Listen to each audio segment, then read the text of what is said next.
ಉತ್ತರ ಕನ್ನಡ ಜಿಲ್ಲಾ ಲೋಕಸಭಾ ಚುನಾವಣೆಯ ಸಂದರ್ಭದಲ್ಲಿ ಎಂಎಸ್ನಿಂದ ಅಭ್ಯರ್ಥಿಯಾಗಿ ಸ್ಪರ್ಧಿಸ್ತಾ ಇರತಕ್ಕಂಥ ನಿರಂಜನ್ ದೇಸಾಯಿ ಅವರು ಇವತ್ತು ಕಾರವಾರದಲ್ಲಿ ತಮ್ಮ ನಾಮಪತ್ರವನ್ನು ಸಲ್ಲಿಸುವ ವೇಳೆ ನಾಡ ವಿರೋಧಿಯಾದ ಕೆಲವು ಮಾತುಗಳನ್ನು ಆಡಿರುವುದಾಗಿ ಮಾಧ್ಯಮಗಳ ಮೂಲಕ ತಿಳ್ಕೊಂಡಿದ್ದೇನೆ. ಅವರು ಆಡಿರುವ ನಾಡ ವಿರೋಧಿಯಾದ ಭಾಷೆ, ಗಡಿ, ಜಾತಿ ವಿಚಾರದಲ್ಲಿ ಸಂಘರ್ಷವನ್ನ ಉಂಟುಮಾಡುವ ಆಗಿರತಕ್ಕಂತಹ ಆ ಎಲ್ಲ ವಿಚಾರಗಳನ್ನು ಕನ್ನಡ ಸಾಹಿತ್ಯ ಪರಿಷತ್ತು ಅತ್ಯಂತ ತೀವ್ರವಾಗಿ ಖಂಡಿಸುತ್ತದೆ. ನಿರಂಜನ್ ದೇಸಾಯಿ ಅವರು ಹೇಳುವ ಹಾಗೆ ಕಾರವಾರ, ಜೊಯ್ಡಾ, ಹಳಿಯಾಳ ಈ ಭಾಗದ ಯಾವ ಜನರು ಕೂಡ ತಮ್ಮನ್ನ ಮಹಾರಾಷ್ಟ್ರಕ್ಕೆ ಸೇರಿಸಿ ಅಂತೇಳಿ ಹೇಳ್ತಾ ಇಲ್ಲ. ಇಲ್ಲಿಯ ಜನರು ಎಲ್ಲರೂ ಕೂಡ ಕನ್ನಡದ ಈ ನೆಲಕ್ಕೆ ನಿಷ್ಠರಾಗಿ ಅತ್ಯಂತ ಅಭಿಮಾನದಿಂದ ಬಾಳ್ತಾ ಇದ್ದಾರೆ.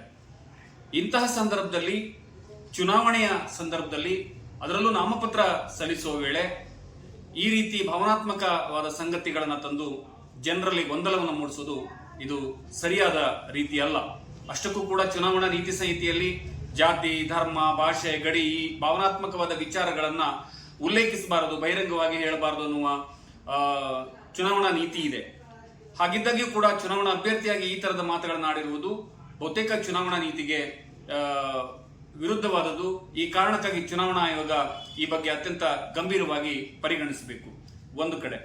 ಇನ್ನೊಂದು ಕಡೆ ನಿರಂಜನ್ ದೇಸಾಯಿ ಅವರು ಕಾರವಾರ, ಜೊಯ್ಡಾ, ದಾಂಡೇಲಿ ಈ ಭಾಗದ ಎಲ್ಲ ಮರಾಠಿ ಶಾಲೆಗಳನ್ನ ಕರ್ನಾಟಕ ಸರ್ಕಾರ ಮುಚ್ಚಿದೆ ಎನ್ನುವ ಆಪಾದನೆಯನ್ನ ಮಾಡಿದ್ದಾರೆ.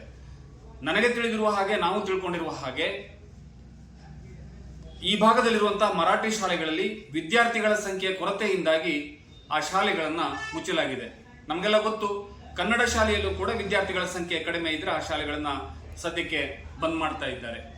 ಹೀಗಿರುವಾಗ ಇಲ್ಲಿ ಎಲ್ಲ ಮರಾಠಿ ಬಾಂಧವರು ಮನೆಯಲ್ಲಿ ಮಾತೃಭಾಷೆ ಮರಾಠಿಯನ್ನ ಮಾತಾಡಿದ್ರು ಕೂಡ ನಾಡ ಭಾಷೆಯಾಗಿ ಕನ್ನಡವನ್ನ ಗೌರವಿಸ್ತಾ ಅಭಿಮಾನದಿಂದ ಕನ್ನಡ ಮಾಧ್ಯಮ ಶಾಲೆಯಲ್ಲಿ ಕಲಿತಾ ಇರೋದ್ರಿಂದ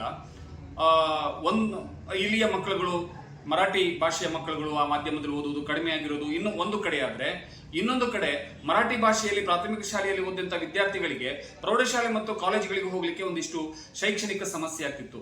ಈ ಕಾರಣಕ್ಕಾಗಿ ಅನೇಕ ಮರಾಠಿ ಬಂಧುಗಳು ತಮ್ಮ ಮಕ್ಕಳುಗಳನ್ನ ಕನ್ನಡ ಮಾಧ್ಯಮದಲ್ಲಿ ಓದಿಸ್ತಾ ಇದ್ದಾರೆ. ಈ ಎಲ್ಲ ಕಾರಣಗಳಿಂದ ಮರಾಠಿ ಶಾಲೆಗಳು ಬಂದಾಗಿರುವುದು. ಇದಕ್ಕೆ ಬೇರೆ ರೀತಿಯ ಅರ್ಥವನ್ನ ಕೊಡುವ ರೀತಿಯಲ್ಲಿ ಭಾಷಾ ಸಂಘರ್ಷವನ್ನ ಉಂಟು ಮಾಡೋದು ನಿರಂಜನ್ ದೇಸಾಯಿ ಅವರಿಗೆ ಶೋಭೆ ಅಲ್ಲ. ಬಹುಶಃ ಇದು ಅವರ ತಿಳುವಳಿಕೆಯ ಕೊರತೆ ಮತ್ತು ಅಪ್ರಬುದ್ಧತೆಯ ಒಂದು ವಿಚಾರ ಅಂತೇಳಿ ನಾವು ಈ ಸಂದರ್ಭದಲ್ಲಿ ಹೇಳಬೇಕಾಗ್ತದೆ. ಹಾಗಾಗಿ ನಿರಂಜನ್ ದೇಸಾಯಿ ಅವರು ಚುನಾವಣೆಯ ಸಂದರ್ಭದಲ್ಲಿ ಬಂದು ನಾಡ ವಿರೋಧಿಯಾದ, ಭಾಷಾ ವಿರೋಧಿಯಾದ ಈ ತರದ ಹೇಳಿಕೆಗಳನ್ನ ಕೊಡುವ ಮೂಲಕ ಇಲ್ಲಿ ಸಂಘರ್ಷದ ವಾತಾವರಣವನ್ನ ಉಂಟು ಮಾಡಬಾರದು. ಹಾಗೆ ಉಂಟು ಮಾಡುವುದಿದ್ರೆ ನಾವು ಅದಕ್ಕೆ ಅವಕಾಶವನ್ನ ಕೊಡೋದಿಲ್ಲ ಅನ್ನೋ ಮಾತನ್ನು ಹೇಳ್ತೇವೆ. ಇನ್ನೊಂದು ಗಂಭೀರವಾದ ವಿಚಾರ ಅಂತ ಹೇಳಿದ್ರೆ, ಮಹಾರಾಷ್ಟ್ರ ಏಕೀಕರಣ ಸಮಿತಿ MES ಇದು ಮಹಾರಾಷ್ಟ್ರದಲ್ಲಿ ಏಕೀಕರಣವನ್ನ ಮಾಡ್ಲಿ, ಹೋರಾಟವನ್ನ ಮಾಡ್ಲಿ.